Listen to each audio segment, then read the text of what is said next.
here's Brody Brazil. Even though this happened a couple days ago, and even though it was largely predicted to actually take place and go through, I still wanted to cover this angle of the story that the roof has been approved to be put back on Tropicana Field at the cost of $22.5 million. The city of St. Pete, they're on the hook for this. They own the facility. They've got a lease. They've got to deal with the team. This is part of it, that even though there's maybe only 3 more total years of baseball left, it's kind of like an old car that got totaled, but they fixed it anyway. They were on the hook to do this, and so the city of St. Pete has approved it. In just a second, I'll give you some of the positives, I think, of this going through, and also some of the drawbacks, but let's begin with the details here first.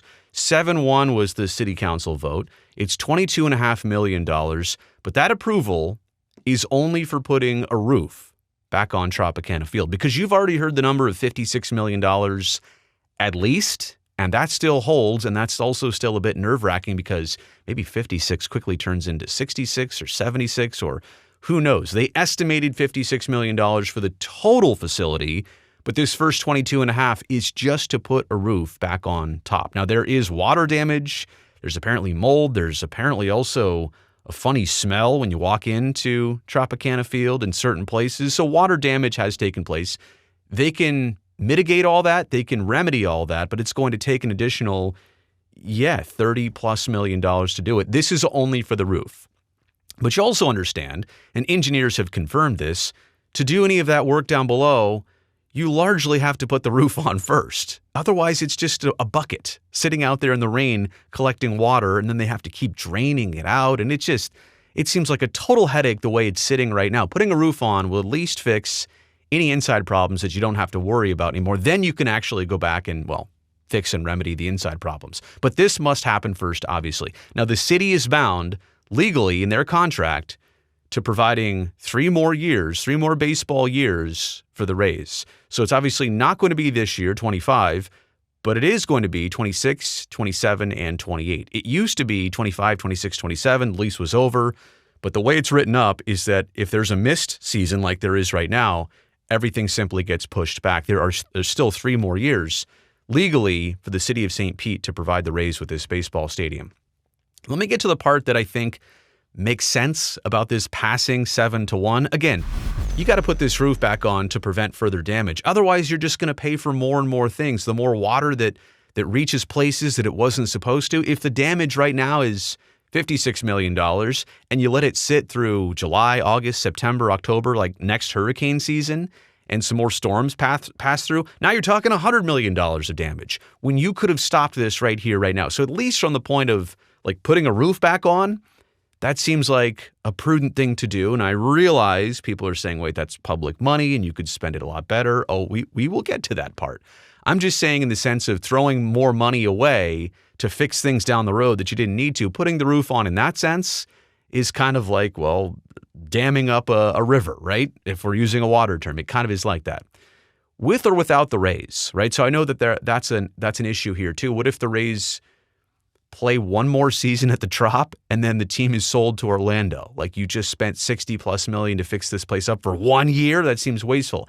And it would be, but I also want to say, so long as the city of St. Pete is owning this stadium, if the Rays disappear off the face of the earth, that stadium could still be valuable for other things. So it's not like the city of St. Pete is doing this just for the Rays. They can obviously still make money off this facility too. The place still has value, even being old, and it is versatile. It's a multi-purpose facility, so they can do other things there. It's not worth throwing away and discarding entirely because of the roof fix here. Also, by doing this, the city gets to avoid lawsuits, right? Otherwise, if they don't comply, then the team can sue the city of St. Pete. And if you don't think they would, have you seen what their relationship is like? It's pretty bad. They probably would. This also obviously keeps stadium jobs going in St. Pete for 26, 27, and 28. And you know what else? Like, here's a side thing. Having a stadium back for the Rays, like a major league caliber stadium, because they can't play at Steinbrenner Field forever. In fact, the Yankees have pretty much said it's 2025 and that's it. At least this offers the Rays a home. And in the case that Stuart Sternberg were to sell the Rays to somebody else in the Tampa area, at least he'd be selling that team with a proper home, even if it's only for a short amount more years. at least there's a home for the team. So it increases the value of the team to know that that's not a problem that a new owner would have to come in and instantly fix. So a long way around it, if you support the team being sold and you're trying to do best by their situation, that might help the team get sold. Again, it's far off, but that still kind of makes sense. Here are some things which I obviously agree with most people here and think that they don't make sense. If you're the city of St. Pete or even Pinellas County, which they're not involved in this, but same idea, same vicinity. If you're local government and you're cutting any school or emergency services or public services and you're doing things that, are tough decisions, but then you're quickly able to shell out, $22.5 million, even if you're financing it over 20, 30 years, it's a hard look. It's a bad look. And especially for even 3 years, even if it is 3 years as everybody's promised and that's what's on the contract, that's still $20 million a year of taxpayer money to fix a stadium where a team hasn't even made the promise. And that's kind of my number 2 here. The possibility of spending $60 million without even an assurance that the Rays will stay there 3 more years. I mean, I guess they could buy out their half of the contract. Then the city's like, well, we just pumped $60 million. You played here 1 year. We fixed this up for 1 year. Now you're out. Now you're buy us out for $5 million a year. It's just not worth it. So, and I'm making up that $5 million mark, but that's what a buyout would be. It would be significant money, but certainly not like $20 million a year money. And so the possibility of the Rays existing somewhere else or not committing to Tampa or St. They're so volatile right now. Who knows how this is going to play out? And it may not even be current Rays ownership. It might be the Rays being sold to somebody in Orlando. Well, then what's St. Pete supposed to do after they fix this place up? So that's the part that doesn't make sense. I truly feel like after the roof gets put on, there's got to be some doubling down on the commitment of, okay, Rays, you're still playing here, right? Like there's no outs anymore. We're going to fix this up. There's no more outs for you to go play somewhere else.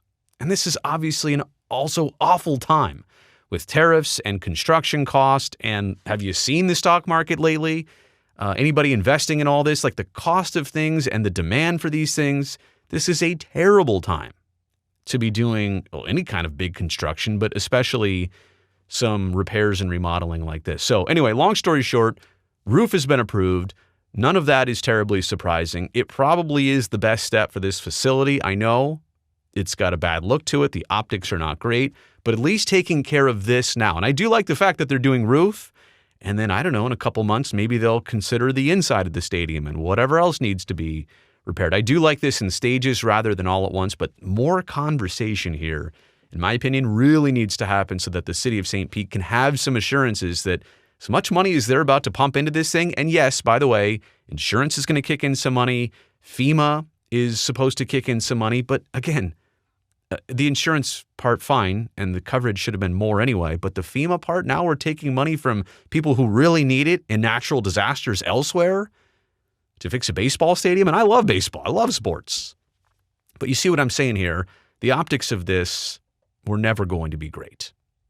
You made it here to the end of this video. I appreciate that. Thumbs up down below. Helps me, this video, and this channel. Also, don't forget to go down there and hit that subscribe button so I can definitely see you back here next time on the channel.